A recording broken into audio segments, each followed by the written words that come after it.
సహజంగా స్వానుభవంలో ఉన్నదాన్ని మాత్రమే ఏం చెప్తాను చైతన్య స్వానుభవంలో ఉన్నదాన్ని మాత్రమే నిర్భయంగా గుర్తించి గమనించి ఊరక ఉండండి. దీనివల్ల ప్రయోజనం ఏమిటి? యాజ్ ఇట్ ఈజ్,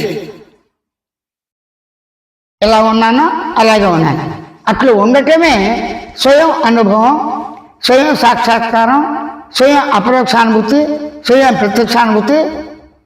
అనేక విధాలుగా స్వయం దర్శనాన్ని, స్వయం సాక్షాత్కారాన్ని పరస్పరం చెప్పుకుంటాం, వినటం, గమనించడం, గుర్తించడం, అనుకోవటం సాక్షి చైతన్యంతో మాత్రమే.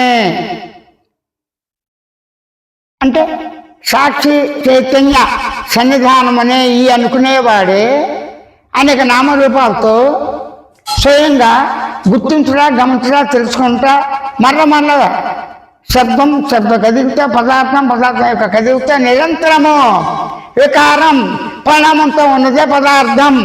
పదార్థం అంటే ఏమిటి? ప్రత్యక్షంగా జ్ఞానేంద్రియ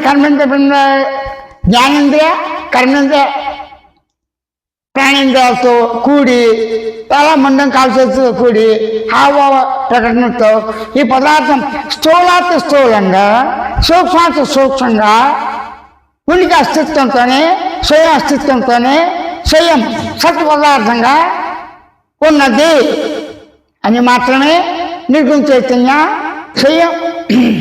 స్వయం ప్రబోధ, స్వయం సూచనల అవగాహనను సరళంగా, శుద్ధిగా, తినగా, వంకర లేకుండా నేరుగా సరళంగా అవగతం చేస్తున్నాడు, విజ్ఞప్తి చేస్తున్నాడు. సవినయంగా, స్వానందంతో స్వయంగా ఆస్వాదించుట, ప్రకటించుట, తనుతానే కదిలితో ఉండుట సహజమేనని మాత్రమే నిర్గుణ చైతన్య సవినయంగా విజ్ఞప్తి.